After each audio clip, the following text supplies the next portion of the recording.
Okay, we are live from OAT Studio on the campus of Texas A&M University Commerce, and I'm Christy Taylor. And I'm Dr. Pizzone. And we are here to talk theory, because this is Theory Talk. Theory Talk. And just so you know, we are doing a lot of this content based on our curriculum in the theory and composition department. As Dr. Pizzone is the head, we use the Theory and Analysis 4th edition, the Clendenning and Marvin edition 4. So we are referencing the Circle of Fifths today. And if you're wanting to go back and review some of the things that we're going to be highlighting in this video today, go to page 95 of the textbook. All right. So with that being said, Dr. Pizzone, what in the world is a circle of fifths? You Google it and the name in lights, and you see all kinds of graphs depicting what the circle of fifths is. Yeah, it's a pretty popular tool, I must say. It's very, you're right, you Google it and you see tons of examples and really cool graphics that depict the circle of fifths. And what the circle of fifths essentially is it's sort of a map of musical key areas that kind of shows the relationships of keys to other keys. So when you're saying keys to other keys, yeah, are you literally referring to like keys to the kingdom, like right? So musically speaking, yeah, so it unlocks what? Yeah, so tonal music, okay? Tonal music is often written in a key. And those keys, you might be familiar with some of these words. Those keys are going to be major keys and minor keys. And I want to kind of pause here and talk about two other words that you may have encountered, like augmented and diminished. Those are musical words too, but those are not words that relate to a key. Yeah, a key is going to be major or minor. And what a key is it's basically a collection of 7 notes that is going to have a certain pattern. It's either going to be a major scale pattern or a minor scale pattern. If all the notes are in a minor scale pattern, we're in a minor key. If all the notes are in a major scale pattern, we're in a major key. So when you're looking at this graph, for instance, how do you know if it's depicting, how do you understand the labeling, first of all? Yeah. Whether, okay, a flat is there on some of them, we have a sharp on some of them. Can you just give us a general scope of what exactly we're looking at here? So what we're looking at is every possible major and minor key, okay? So there are 12 major keys and there are 12 minor keys. So if you look at a piano and you start on C and you kind of play every note, you'll notice, from one C to the other C, right? C, C sharp, D, D sharp, E, F, F sharp, G, G sharp, A sharp or B flat, and then B, after B, you'll get back to C again. That's actually 12 notes. Yeah. So C to shining C. Yeah, C to shining C, right. And there's one key for each of those 12 notes, one major key and one minor key. So all of those are depicted here. Now on the piano, I talked about how they go like in order, like the alphabet, right? Like A, B, C, D, E, F, G with sharps or flats depending. But here, they're in a different order. They're ordered by fifth. So C, up a fifth, C, E, G. G is the next key, up a fifth from C. Then G, up a fifth, G, B, D. D is up a fifth from G. And that just keeps going around the circle. as a general principle. Okay? There is a certain way of reading this map. So you're saying map. Yeah. What can you define that a little bit? The tonal harmony, the harmony of tonality that uses major and minor keys is so interconnected. It's just like this network of chords. And it's such a beautiful design that I've been thinking about this for probably 20 years now, and I still am amazed by some of the relationships that I find embedded in this circle of fifths. It's very organic. It's almost like if you've ever looked at a leaf or something, or the roots of a tree, and how the roots of a tree kind of match the shape of the top of a tree, and it can just get really mystical for a moment. It's the circle of fifths is very much like that, because these relationships are so complex. So one way to use it is to think that, okay, if I'm in C major, if I were to try to change key or modulate, if I were to modulate up to G, the key of the dominant, I would only be adding an F sharp, 1 sharp. These keys are closely related keys. And it's very common to modulate from a home key, a tonic key, to the key of the dominant. So this circle can help you do that. Let's say you're writing a piece in the key of F sharp major way over here, this really scary looking area of the circle of fifths, quite frankly. And you're looking for the dominant for that F sharp major. There it is, up a fifth from F sharp is going to be C sharp major. Equally scary looking. But when you understand how it's built, it's not as scary or not as overwhelming. So that's one way you can use it, is to think about how can I modulate to the dominant. That's a really common modulation. Keys that are, so a home key of C and its dominant key G, these two keys are actually going to share 4 chords between them. So that's very useful, because I can use those 4 chords to easily shift from one key to another in a really seamless and like beautiful way. Of course, if you listen to pop songs, you might hear key changes that are a little bit more like abrupt. Those are cool too. It just is a matter of style. But the farther I go, like let's say if I was trying to change key from C major all the way to the dominant of the dominant, all the way to D major, even though that's just 2 areas away on the circle of fifths, the chords that are shared between C major and D major, actually only 2 harmonies are shared between those 2 keys. So you can see my connection getting farther and farther apart. So that makes it more difficult to be smooth. So if I were in a car, I'd be like shifting gears Right. and skipping that gear, and we'd be like Right. for a second. Yeah, you would feel the change. It would be rocky. Yeah. Mhm. So, all right, can you explain a little bit about, all right, we've got a sharp side here, and we've got a flat side over there. Why do we separate them like that? Well, in general, if I were to keep going, you do it because we have sharps and flats, first of all.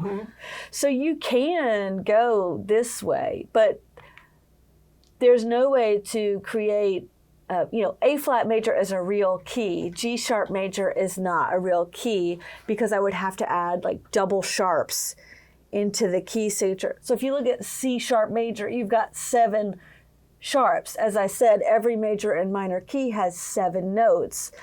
So what would you rather play in? right, Something would you that rather has- play a key signature with 6 sharps and 1 double sharp, or would you rather play in a key with 4 flats? Exactly. Yeah.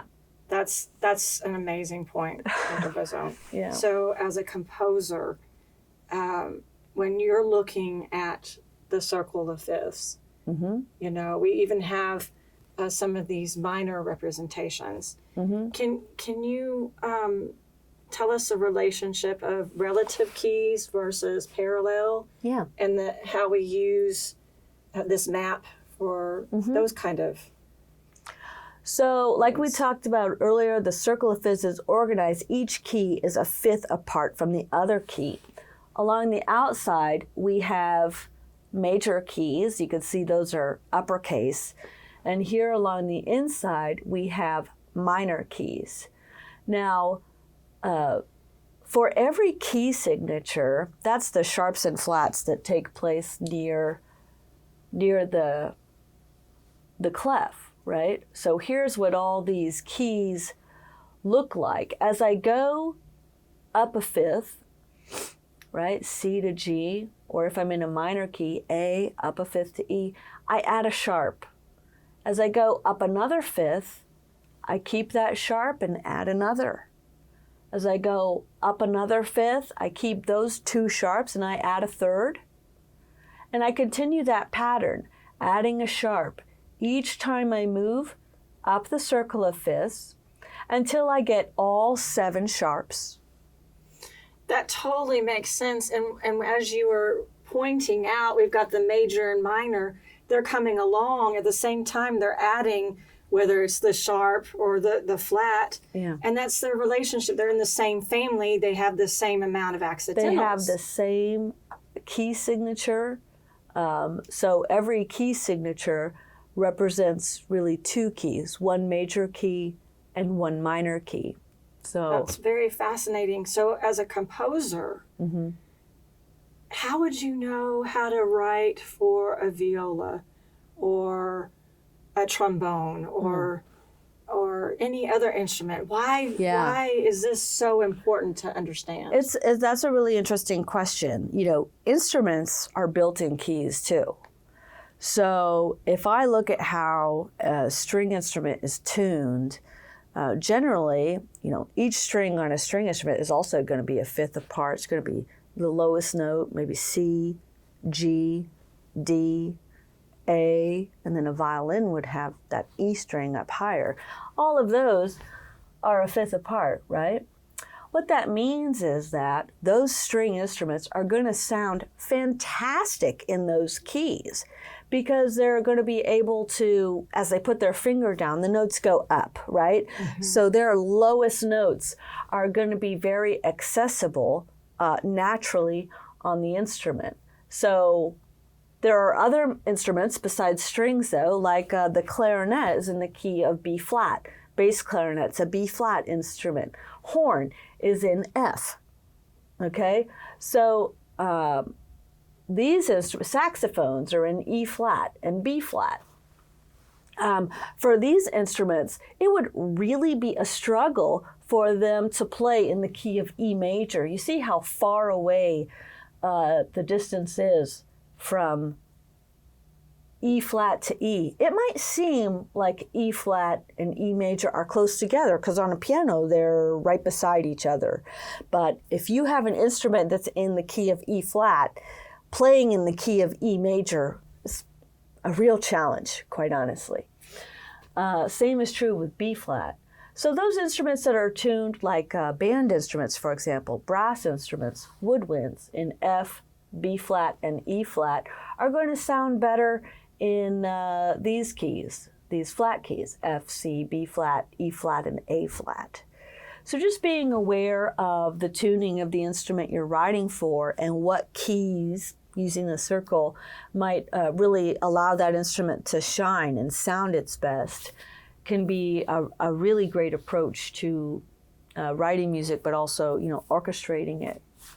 All right. So is there anything that you wanted to show us on the board as far as what you've described to maybe highlight? So I've talked about how we can find different key relationships, relative keys, major and the minor key, that are going to share the same key signature. I've also talked about how to kind of navigate from a home key up to the key of the dominant and how those 2 keys are going to share 4 chords. I do want to say that the relative keys, they actually share 7 chords. They share quite a bit of harmony. So it's very easy and natural to move from C minor to E flat major, for example. And it creates a nice bright sound. It's not as common to go from E flat major to C minor because minor, it's such a cliche, but like minor is kind of sad. Yeah, and major is happy. So generally, it's a good rule for life. We want to move from sad to happy, not the other way around. It's kind of a downer. How do you depict that? Like if you're going to write this out, like you were referring to, okay, we have what's called a tonic. Yeah. And then we have what's called a dominant. When I, as a student, if I were looking at, okay, the arrangement of tonality, how could you label that? Okay, so I'm just going to focus on this first area of the circle of fifths where we have C. And let's say that C is our home key, our tonic. Okay, I'm also going to write it down here. C is our home key and our tonic. Up a fifth on the circle of fifths would be G. Yeah? Down a fifth, right? When I'm going left on the circle, I go down a fifth would be F. And then I could also write their relative minors. These keys here, as keys, represent what are called closely related keys. Most music is going to modulate to a closely related key. Okay? Yeah. So this is a really good guide if you're writing a piece in the key of C major and you're wondering where can I go next. All of these key areas, right? Remember, these are scales with specific patterns, are good options if you want to freshen up the sound. Remember, I talked about how minor is typically going to go from minor to major. Yes, to okay. major. The other way that this can be used is that I can actually think of all of these 6 chords here as being within just the key of C. So as I mentioned, there are 7 notes in a major key, right? So C, if I built a chord, C, E, G, with C at the bottom, it would be a C major chord. That's your one chord. How would you know if it's C and an E and a G? Well, you'd have to be able to read the music. Okay. Yeah. And you have to have those kind of combinations to unlock, so to speak, that kind of sound quality. And why is it a capitalized? It's capital because it's major. Okay. Yeah, it's major. Also, let's go up stepwise, okay? So like the alphabet, right? C, D, E, F, G, A, B. Let's follow that pattern. Okay. C, if I go up another step, D, and I built a chord on D in C major, I would end up with a D minor chord. And there it is, already represented there in the circle, just naturally. I mean, these patterns are wild. If I continue up, next chord, the 3 chord, the chord built on E, right? The Mi, or scale degree 3 of this C key, I would end up with an E minor chord, E, G, B, right? I don't have any sharps or flats in my key signature, right? That's right. If I go up another step to scale degree 4, F, F, A, C, I end up with an F major chord. That's our 4 chord. Up again, our G chord. That's our 5 chord. That's the dominant chord, right? So that's how you're getting that tonic versus dominant. The links in the circle. Amazing. Okay, so you're going to talk about 6 now. And then if I keep going, I get my 6 chord, ACE. Now, obviously, there's one other chord, the B chord. And this chord is actually kind of unique. You can see it here on the circle of fifths, like outside of this 6 chord. This chord is actually a special chord. It's diminished. We don't worry about it. We're not going to worry about it right now. We'll talk about it in We'll talk about it later. But these 6 chords that you can see on the circle of fifths, whatever key you choose, and it's relative minor, and whatever chords are on the left, on the left or the right, those are actually going to be great chords for composing your own song within that key. That's amazing. Yeah. So, from your perspective, as you have been working on even recent compositions, even maybe with some of your students, what are some of the other additional helpful tips based on what you've said here that you'd like to just maybe some things, a golden key that we haven't been able to reveal in our theory classes and so forth? So these, like I said, these are all particularly great chords to play around with. And all you need to do is use the key signature to find out what notes are necessary for that particular key. But then these chords can operate essentially the same way in any key, which is what's really cool. Once you understand how to work within a key, you can sort of work in any key. Really common progression would be the C chord going to the G chord, the 1 chord going to the dominant. There are so many songs that are just made of these 2 chords. This 4 chord here is often considered a predominant chord. It's going to lead to 5 and then, of course, back to 1. This 6 chord can help sort of expand the 1 chord. If it goes after 5, it's going to sound kind of surprising, especially if you're playing in a minor key. The 6th chord can also lead you back to a predominant chord and then to 5. So these chords are really flexible, and really the best way to figure out what kind of sound you like if you're writing music is just get your hands on them a little bit and play through a few of these harmonies. It'll become really clear what sound you like, what progression you like. And from there, you can just have a lot of fun and try out some new harmonies. Also, if you have a favorite pop song, you can look up the chords and see if you'll see a lot of these relationships in the chords. The same patterns that you just discussed. Same patterns that we just talked about. Yeah. So, look for them. You will be amazed. All right. So would you say that how many, like an 80 percentile or 90% of the chordal progressions that are being done just based off of a 1 and a dominant chord in today's music and pop culture? Yeah. Do you think that those are... a 1 and 5 progression, I'm going to try to give you kind of like a sound to imagine. It's kind of like a Johnny Cash kind of sound where the music's really kind of mean sounding, because it just has 2 chords in it. So there's not a lot of fluff. Okay. It's not a lot of fluff. Most songs, pop songs that you hear are going to have 4 chords. One of the most common chord progressions in popular music is the progression 1, 5, 6, 4. Okay? So I can play that progression in different keys. If I was in the key of C major, I would be playing a C chord for my 1 chord, a G chord for my 5 chord, an A chord for my 6 chord, and an F major chord for my 4 chord. Now, let's say I want to have my song in a different key, because on guitar I can't really play the F chord because it's a bar chord and it is kind of hard, right? Okay. So I'll just go onto the circle of fifths and I'll just pick a different key. Okay, so I'll do G. Okay. Just go up 1.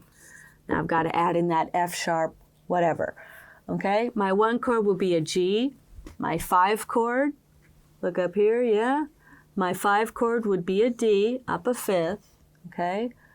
G, my 6 chord would be, what's up a letter from D? Just A. No, up a letter from D. Oh, D, E? E. E. Yeah, so that would be my E minor chord. And then my 4 chord would be, well, I could go back to my D chord and go down. To C. To C. So you see, I didn't even outline what my scale was for G major, but I can figure it out once I have, this core. I can build from there. And this chord progression is very, very, very popular. You'll hear it a lot. I recommend playing around with it. So when you're talking about G, D, E, and C, we're talking about the bass of the chord, how you build on that chord. Yeah. Okay, that is very fascinating. And maybe in other videos, we can talk about how we can arrange those kind of chords later on. For sure. Did you have any other tidbits of information you want to add? I do want to say one thing. It's kind of neat. You see this 5 chord here, this 5 chord here. I want you to notice that as we go up a fifth on the circle of fifths, that's when we add the accidental. Yeah, that's right. So that accidental that's added on the circle of fifths is actually T of that major key. So like F sharp is T of G, like T, do, yeah? C sharp is T of D. Here, the next sharp, G sharp is T of A, do, right? Here, D sharp, T of E. So it's actually pulling us towards the next tonic. And that T is always going to appear in the 5 chord. Always. Always. In major and minor keys. Wow. Yeah. That is pretty amazing stuff right there, Yeah. Dr. Bazan. That's very important. So, anything else? That's it. Good. All right, you guys, this is a wrap for our second video consisting of our chat with Dr. Bazan about the circle of fifths and the basic use of our map. We just gave you some key essential tidbits of information on how you can unlock harmony, unlock different tonality and the relationships that they have with one another. And so please stay tuned for the next episode as we discover and really amplify what Dr. Bazan has just spoken about here today. So have a good day. Thank you. Thank you.